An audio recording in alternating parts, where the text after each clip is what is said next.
والصلاة والسلام على أشرف رسول الأنبياء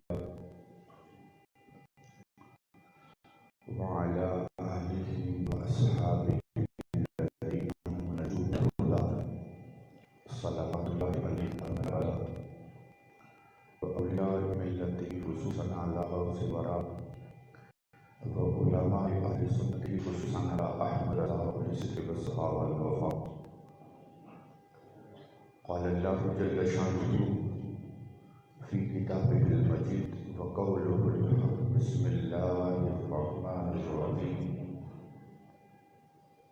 ولله ملك السماوات والأرض إن الله على كل شيء قدير. صدق الله مولانا العظيم ببركته إن الله وملائكته يصلون على النبي يا أيها الذين آمنوا صلوا عليه وسلموا تسليما. الصلاة والسلام عليك يا سيدي يا رسول الله وعلى آلك وأصحابك يا سيدي يا حبيب الله. الصلاة والسلام عليك يا سيدي يا رسول الله وعلى آلك وأصحابك يا سيدي يا حبيب الله. بعد حمد و صلاة لائق ست کریم جمیع علماء کرام برادری علی وقار صاحبزادہ رضا المصطفیٰ صاحب اور جملہ میرے محبوب صلی اللہ علیہ وسلم کے پیارے غلام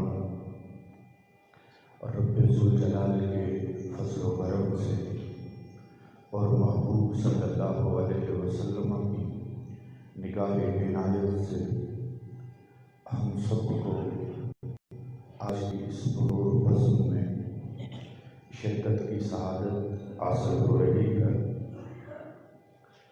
میلاد النبی صلی اللہ تعالی علیہ وسلم کے حوالے سے مختلف عنوانات الاؤنس کیے گئے اور مجھے جو عنوان الاؤنس کیا گیا ہے اختیارات مصطفیٰ.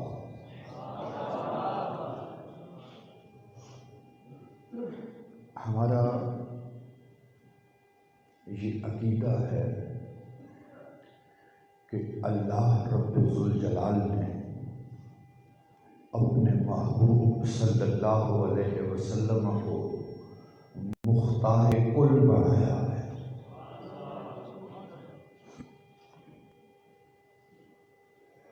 اختیارات مصطفیٰ کا مطلب یہ ہوتا ہے کہ میں گن گن کے بتاؤں کہ رسول اللہ صلی اللہ علیہ وسلم کو یہ بھی اختیار ہے، یہ بھی اختیار ہے، یہ بھی اختیار ہے.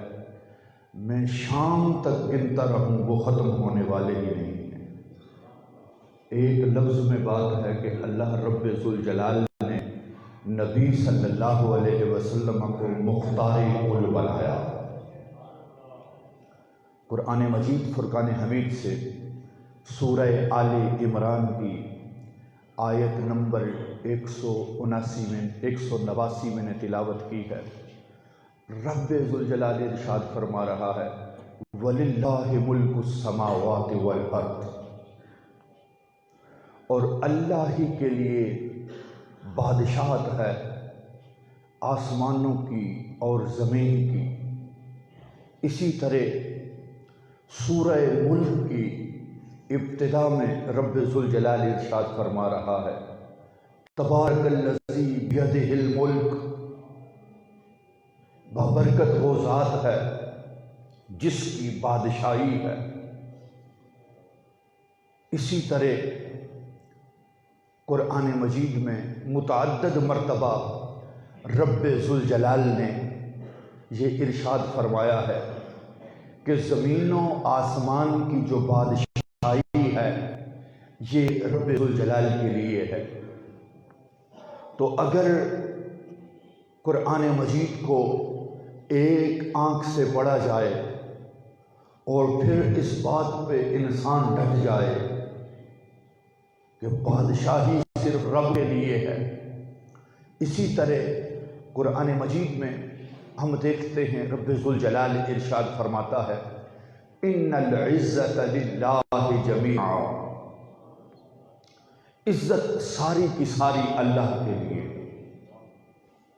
عزتوں کا مالک اللہ ہے۔ لیکن اس کے باوجود ہم اپنے معاشرے میں دیکھتے ہیں کہ بڑے بڑے لوگ معزز بنے ہوئے ہوتے ہیں۔ رب یہ کہتا ہے عزت ساری کی ساری میری ہے۔ ہم اپنے معاشرے میں یہ دیکھتے ہیں کہ بڑے بڑے لوگ عزت کے دعوے دار بنے ہوتے ہیں اور بڑے بڑے لوگوں کو عزت ملی ہوئی ہوتی ہے۔ رب یہ کہتا ہے عزت میری ہے۔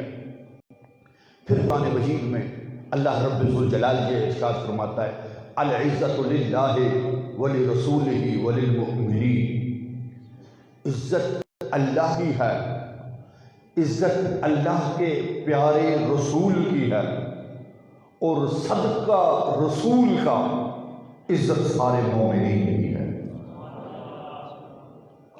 اسی طرح اللہ تو عزت کسی اور کو بھی دیتا ہے، عزت تیری ہے، تیرے رسول کی ہے، مومنین کی ہے، تو عزت کسی اور کو دیتا بھی ہے۔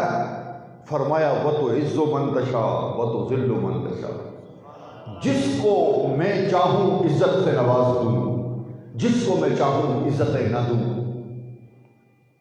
دوسری طرف رب ذوالجلال قرآن مجید میں اپنی سلطنت کا اعلان فرما رہا ہے، اپنی بادشاہت کا اعلان فرما رہا ہے کہ آسمانوں میں بھی بادشاہت رب کی ہے اور زمین پہ بھی بادشاہت رب کی ہے۔ اللہ تو بادشاہ ہے، تو حقیقی بادشاہ ہے، تو ازلی بادشاہ ہے۔ اللہ اس زمین کے ٹکڑے پر ہم دیکھتے ہیں کئی لوگ بادشاہ بن کے پھر رہے ہیں۔ بادشاہت تو تیری ہے، تو بادشاہ ہے، کیا تو کسی کو بادشاہت عطا فرماتا بھی ہے؟ تو بادشاہت کسی کو دیتا بھی ہے؟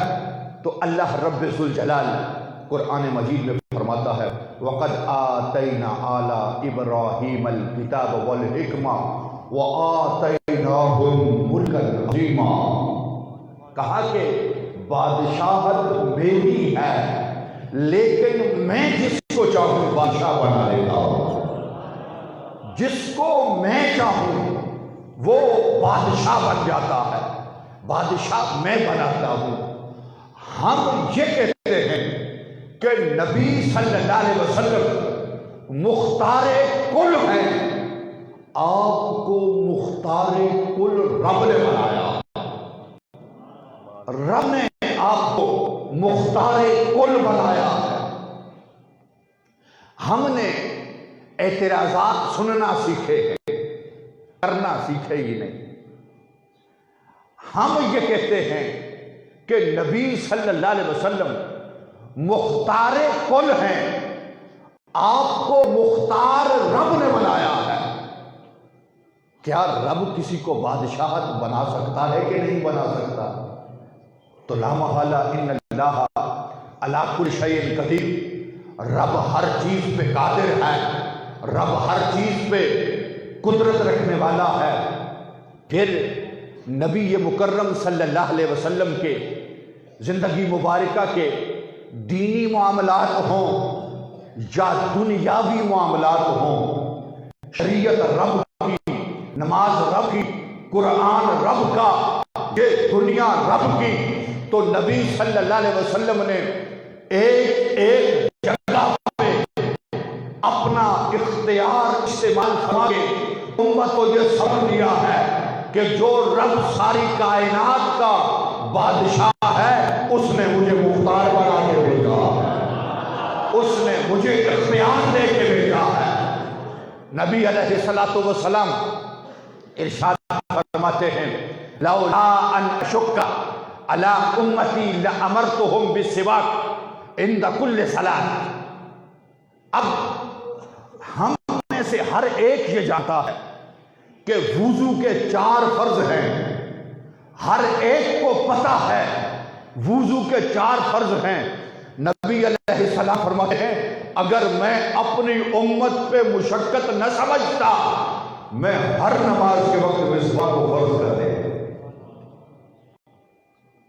پھر نماز کا معاملہ ہے تو نبی صلی اللہ علیہ وسلم ارشاد فرماتے ہیں لولا ان اشک علی امتی لأخرت العشاء الى نصف اللیل، کہ اگر میں اپنی امت پہ مشقت نہ سمجھتا میں نماز عشاء کو آدھی رات کے وقت فرض کر دے۔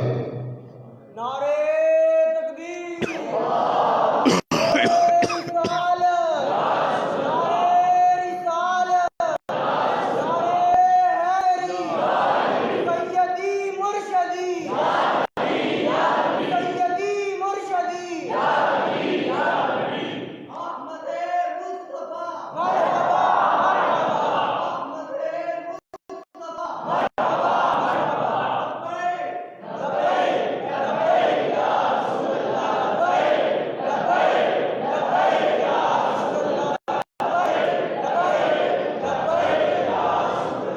نبی مکرم صلی اللہ تعالی علیہ وسلم ارشاد فرماتے ہیں اگر میں چاہتا تو اس کو میں آدھی رات تک لے جاتا۔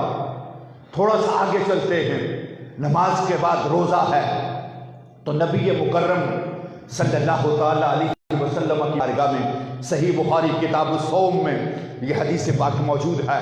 ایک شخص نبی صلی اللہ علیہ وسلم کی بارگاہ میں مسجد نبوی شریف میں حاضر ہوتا ہے اور دروازے سے انٹر ہوتے ہی وہ یہ صدا لگا دیتا ہے حلقت یا رسول اللہ، حلقت یا رسول اللہ، حلقت یا رسول اللہ، یا رسول اللہ میں ہلاک ہو گیا، میں ہلاک ہو گیا، میں ہلاک ہو گیا۔ فرمایا کیا ہوا؟ کہا حضور میں روزہ توڑ گیا ہوں، مجھ سے روزہ ٹوٹ گیا ہے۔ تو اس پر نبی مکرم صلی اللہ علیہ وسلم وہ فیصلہ جو رب جلال نے قرآن میں کہا ہے وہ فیصلہ نبی علیہ السلام نے سنایا۔ فرمایا ایک غلام آزاد کرو۔ اس نے کہا یا رسول اللہ صلی اللہ علیہ وسلم میں غلام آزاد نہیں کر سکا۔ تو پھر نبی مکرم صلی اللہ علیہ وسلم نے ارشاد فرمایا 2 مہینے کے مسلسل روزے رکھو۔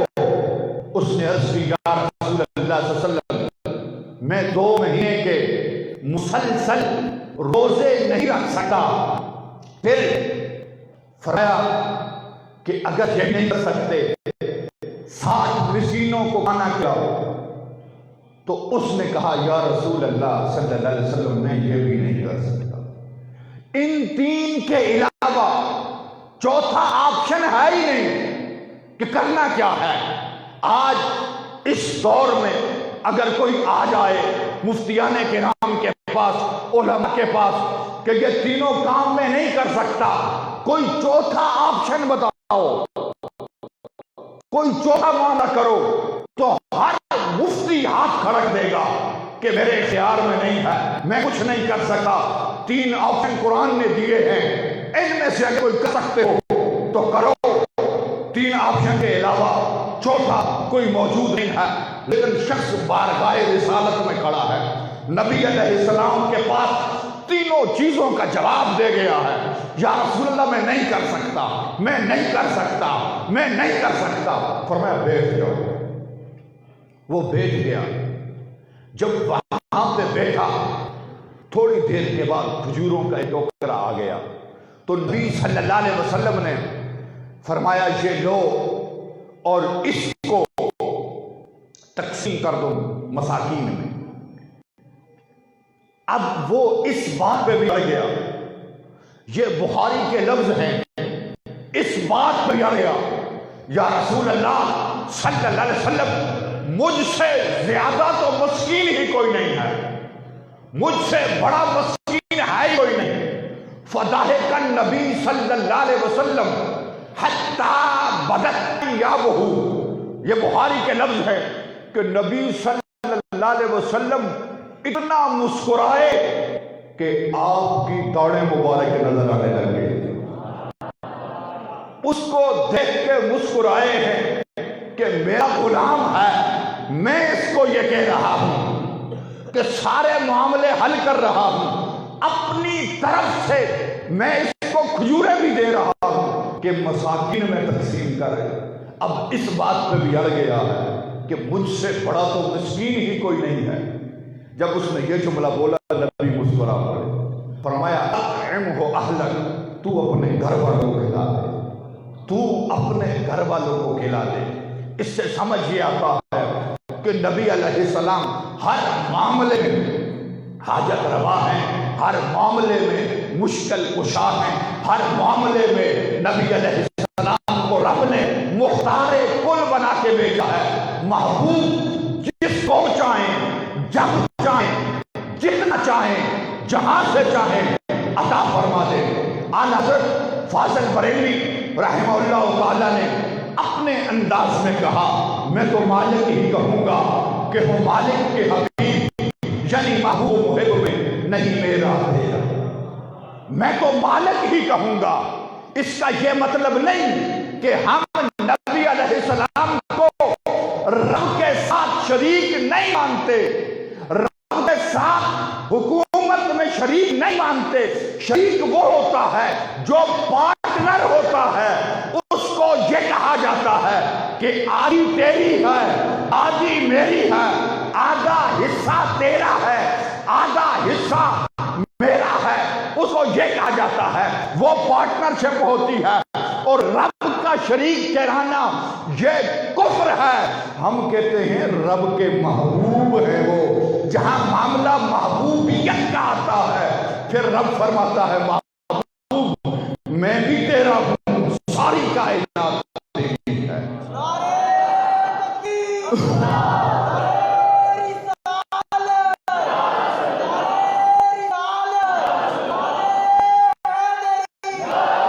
معاملہ حج آتا ہے، معاملہ حج کا آتا ہے، سارے حجاج 9 ذی الحج کو میدان عرفات میں رو رہے ہوتے ہیں، حجاج روتے ہیں وہاں پہ میدان عرفات میں، جیسے جیسے سورج ڈلتا ہے میدان عرفات میں آہو فراں بلند ہوتی ہے، یا اللہ معاف کر دے، یا اللہ آج کے بعد نماز نہیں چھوڑیں گے۔ لیکن جیسے جیسے سورج ڈلتا ہے حجاج اپنی تیاری میں ہوتے ہیں مزدلفہ نکلنے کے لیے، 9 ذی الحج کو وہاں سے مزدلفہ جانے کی تیاری میں ہوتے ہیں۔ ارے ابھی تو رو رہے تھے یا اللہ نماز نہیں چھوڑیں گے، مغرب کی نماز کا وقت جا رہا ہے تم چھوڑ رہے ہو۔ کہا جہاں نبی نماز پڑھی وہاں نماز پڑھے۔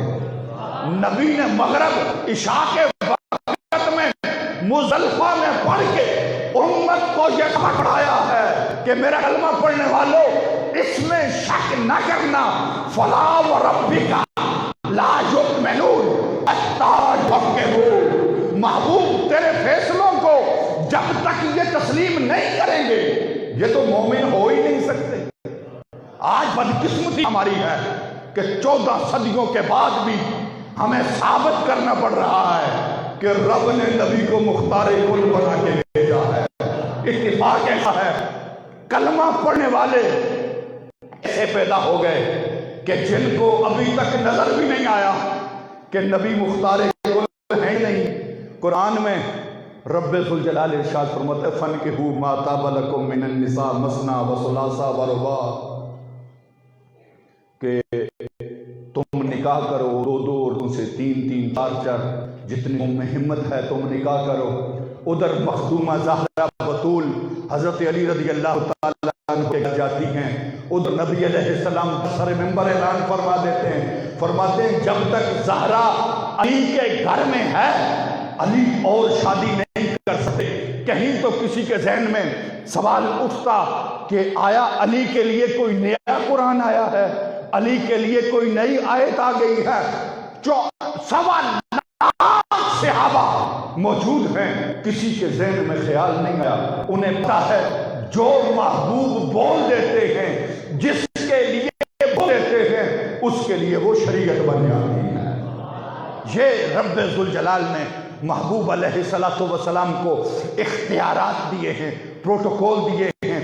آج اگر ہم میں سے کوئی جائے کسی کے گھر رشتہ مانگنے کے لیے، کسی کے گھر رشتہ مانگنے کے لیے، میں جاتا ہوں اپنے کسی مرید کے گھر رشتہ مانگنے کے لیے، اپنے بیٹے کے لیے، اپنے کسی شاگرد کے لیے رشتہ مانگنے کے لیے جاتا ہوں، تو وہ کہے گا کہ پیری اپنی جگہ پہ، مرید ہونا اپنی جگہ پہ، میں تمہیں رشتہ نہیں دے سکتا۔ وہ کہہ دے میں تمہیں رشتہ نہیں دے سکتا، اس پہ پوری دنیا کے علماء اس کو یہ نہیں کہہ سکتے کہ شاہ صاحب کا گستاخ ہو گیا ہے، یہ شاہ صاحب کا بے ادب ہو گیا ہے، یہ گمراہ ہو گیا ہے۔ اس کو کچھ نہیں کہا جا سکتا، کیونکہ یہ معاملہ اس کے اختیار میں ہے کہ وہ اس کو قبول کرے یا نہ کرے۔ لیکن نبی علیہ السلام اپنے منہ بولے بیٹے کا رشتہ بھیجتے ہیں۔ رشتے کے لیے نبی علیہ السلام گئے، کیونکہ زید بن حارثہ رضی اللہ تعالیٰ عنہ نبی صلی اللہ علیہ وسلم کے منہ بولے بیٹے تھے، تو ان کے رشتہ کے لیے نبی علیہ السلام نے پیغام بھیج دیا، فرمایا میں فلاں بچی کا نکاح زید بن حارثہ سے کرنا چاہ رہا ہوں۔ جب آپ نے یہ پیغام بھیجا تو آگے سے جواب آیا کہ زید بن حارثہ تو غلام ہیں اور ہم قریشی ہیں، ہم اس رشتے کو قبول نہیں کرتے۔ رب ذوالجلال نے سدرہ سے جبریل کو بھیجا، فرمایا ما کان لمؤمن ولا مؤمنۃ اذا قضى اللہ ورسولہ امرا ان یکون لهم الخیر۔ فرمایا کسی مومن کے لیے یہ شایان شان نہیں ہے کہ نبی پیغام بھیجے، نبی فیصلہ کرے اور وہ آگے سے انکار کر دے۔ خبردار، یہ نبی کا فیصلہ ہو گیا ہے، زید بن حارثہ کا نکاح ہو کے رہے گا۔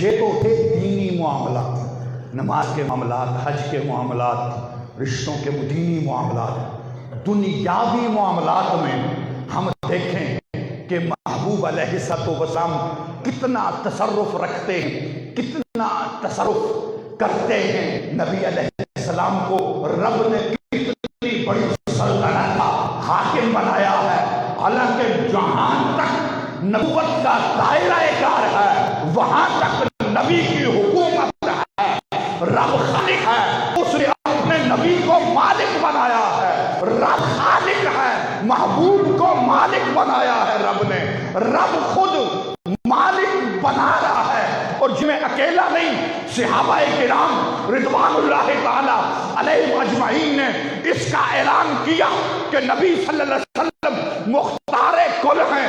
اس کے بعد تابعین نے اعلان کیا کہ نبی صلی اللہ علیہ وسلم مختار کل ہیں۔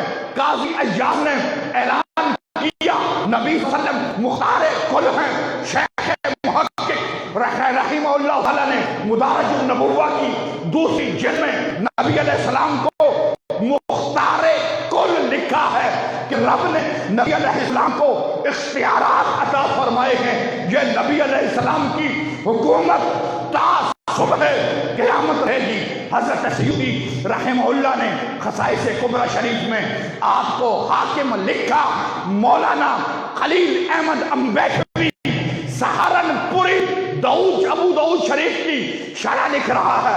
شرح لکھتے ہوئے بڑی شرح ہے، بندہ دیکھ کے حیران ہو جاتا ہے، لیکن کتاب اس نے بھی لکھ دیا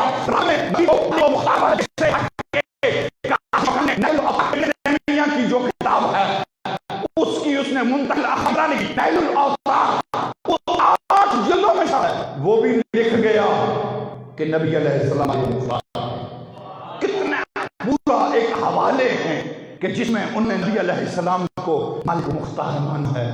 صحابہ کرام رضوان اللہ تعالی شاہ نصیر تو اپنے انداز میں انہوں نے کہا شاہ اٹھائے کھڑے ہیں سبے گڈھولیاں، وہ بادشاہ ہیں کائنات میں جتنے بڑے بڑے سیٹ ہوں، جتنے بڑے بڑے سخی ہوں، فرمایا بالآخر اگر کوئی محتاج دروازے میں چلا جائے تو وہاں پہ کہہ دی جاتا ہے یہ سیٹ صاحب کے آرام کا وقت ہے، یہ سیٹ صاحب کی میٹنگ کا وقت ہے، یہ ان کے آرام کا وقت ہے، یہ ان کے کھانے کا وقت ہے، یہ ان کے سونے کا وقت ہے۔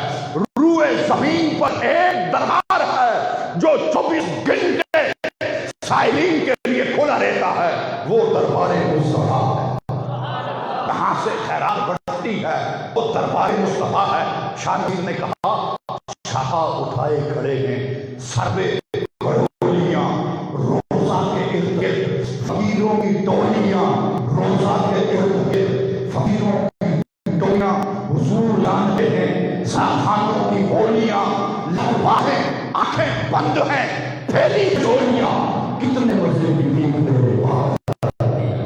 صحابی دربار رسالت میں کھڑے ہیں، یا رسول اللہ صلی اللہ علیہ وسلم حضور میری آنکھ نکل گئی۔ بڑی مشہور حدیث پاک ہے، میرے خیال میں ٹائم اوور ہو گیا، میں آخری بات کر دیتا ہوں۔ بڑی مشہور حدیث پاک ہے کہ صحابی نابینا ہیں، اور یہ حدیث پاک جامع ترمذی میں ہے۔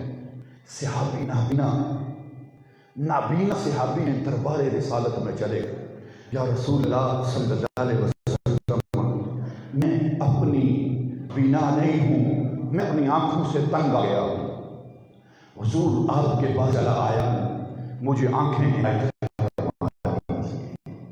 مجھے آنکھیں دی۔ اب ساری ڈاکٹریٹ اس چیز کی نفی کر دیتی ہے کہ جو پیدائشی نابینا ہے اس کی رنگوں کا کنیکشن آنکھوں سے ہے ہی نہیں، رنگیں سکڑ گئی ہیں، زندگی کی 3 4 5 دہائیاں وہ گزار چکا ہے، تو اس کا اب علاج کوئی بھی نہیں ہو سکتا۔ لیکن دربار مصطفیٰ ہو اور سائل جائے، فاضل بریلوی کہتے ہوئے زمین پہ صرف دربار مصطفیٰ ہے جس دربار سے کبھی سائل گناہ نہیں ہوتی۔ جو مانگنے آئے، جس وقت مانگنے آئے، اس دربار سے اس کو عطا کیا جاتا ہے۔ سائل آیا، یا رسول اللہ میں بہت تنگ آ گیا، آپ مہربانی فرمائیں۔ تو نبی علیہ السلام نے فرمایا کہ اگر چاہو تو صبر کرو، ان شئت صبرت فہو خیر لک، اگر چاہو تو صبر کرو یا بھی اچھا ہے۔ تو انہوں نے یا رسول اللہ بس میں آنکھیں لینے آیا ہوں۔ یہ تو تھا نبی علیہ السلام آنکھوں پہ ہاتھ پھیر دیتے شفا مل جاتی۔ ہمارا ایمان ہے اس بات پہ، نبی علیہ السلام پھونک مار دیتے شفا مل جاتی، ہمارا ایمان ہے اس پہ۔ لیکن نبی علیہ السلام نے کیا کیا؟ نبی علیہ السلام نے فرمایا وضو کرو، وضو کر کے اندر چلے جاؤ۔ باہر مسجد نبوی میں نبی علیہ السلام تشریف فرما ہے، انہوں نے کہا اندر چلے جاؤ، وہ اندر ہے، 2 نفر کے سامنے وہ دعا بھی جاتی میں ابو حاتم رحمہ اللہ نے اپنی سند کے ساتھ نقل کی ہے۔ دعا کیا ہے؟ اللہم انی اسألک، اللہ میں تجھ سے دعا مانگ رہا وَأَتَوَجَّعُ إِلَيْكَ بِالنَّبِيِّكَ مُحَمَّدٍ، نبی کا اللہ کے لئے آیا، میں تیرے دربار کے لئے آیا، میں حضور کا وسیلہ پیش کر رہا۔ حضور باہر بیٹھے ہیں مسجد نبوی میں، اندر دعا ہو رہی ہے، یا رسول اللہ انی توجہت بک الی ربی، یا رسول اللہ میں آپ کا نام رب کے دربار میں پیش کر رہا ہوں۔ جب یہ دعا ہوئی، صحابہ کہتے وہ اندر گئے تھے، ان کی آنکھیں نہیں تھیں، جب نبی کا وسیلہ پیش کر کے آئے ہیں رب اللہ نے آنکھیں نبی کا نام کتنا پروٹوکول ہے۔ نبی علیہ السلام نے شفاعت لأہل الباطن من امتی، میری شفاعت امت کے بڑے بڑے گناہگاروں کے لیے ہے۔ نبی علیہ السلام اس امت کے وکیل نہیں ہیں، اس امت کے شفیع ہیں۔ وکیل وہ ہوتا ہے جو کمرے عدالت میں یہ کہتا ہے کہ میرے موکل نے یہ جرم نہیں کیا ہے، وہ یہ ثابت کرنے کی کوشش کرتا ہے میرے موکل نے یہ جرم نہیں کیا ہے۔ قرآن کہتا ہے محبوب وہ کیسا منظر ہوگا جب آپ محشر میں تشریف لاؤ گے، وہ انداز کیا ہوگا؟ فرمایا میں اس امت کا شفیع ہوں، میں یہ رب کے دربار میں کہوں گا ان مجرموں نے یہ جرم کیے، میرا آنا دیکھا جائے، میرا آنا دیکھا جائے۔ شاہ نصیر کہتے ہیں اب تنگی تمام پہ جا اور بھی کچھ مانگ ہیں آج وہ مائل باتا، اور بھی کچھ مانگ، کیا کچھ وہ دے سکتے ہیں، کیا دے نہیں سکتے، اس بات سے نہ پڑ، ہوش میں آ اور بھی کچھ مانگ۔ اور آتا ہے فقیروں پہ انہیں پیار کچھ ایسا خود بھی دے، خود ہیں میرے منتے بڑھاؤ۔ میرا اللہ ہم سب کو اپنے نبی صلی اللہ علیہ وسلم کا میلاد خوشیوں کے ساتھ منانے کی توفیق عطا فرمائے۔